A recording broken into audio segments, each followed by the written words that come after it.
దేశ ఆర్థిక వృద్ధి రేటు మందగించిన నేపథ్యంలో ద్రవ్య విధాన కమిటీ సమావేశంలో ఆర్బీఐ కీలక నిర్ణయం తీసుకుంది.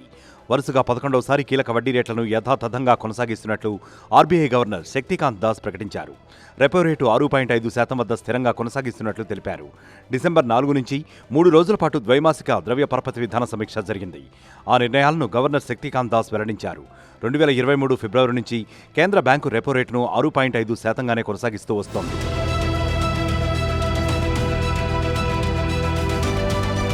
ఆర్బీఐ నగదు నిల్వల నిష్పత్తిని 4.50% నుంచి 4% తగ్గించింది.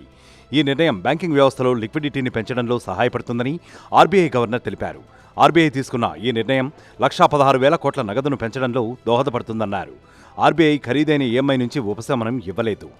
సెంట్రల్ బ్యాంక్ తన పాలసీ రేటులో అంటే రెపో రేటులో ఎలాంటి మార్పు చేయలేదు.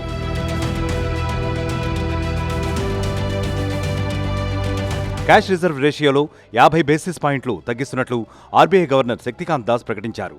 క్యాష్ రిజర్వ్ రేషియో 4.50% నుంచి 4%కి తగ్గించారు. నగదు నిల్వల నిష్పత్తి తగ్గింపును 2 దశల్లో అమలు చేయనున్నారు. దీంతో బ్యాంకింగ్ వ్యవస్థలోకి 1,16,000 కోట్ల రూపాయల అదనపు నగదు అందుబాటులోకి వస్తుంది. ద్రవ్యోల్బణాన్ని నియంత్రించడం, వృద్ధిని కొనసాగించడంతో పాటు ధరలను స్థిరంగా ఉంచడమే లక్ష్యమన్నారు ఆర్బీఐ గవర్నర్ శక్తికాంత్ దాస్.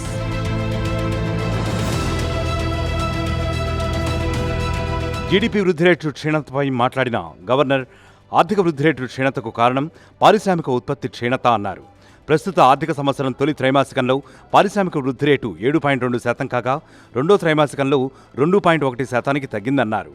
తయారీ రంగం వృద్ధి రేటు తగ్గిందని తెలిపారు. గ్రామీణ ప్రాంతాల్లో డిమాండ్ పెరిగిందని, అయితే పట్టణ ప్రాంతాల్లో డిమాండ్ తగ్గుతోందని ఆర్బీఐ గవర్నర్ వెల్లడించారు.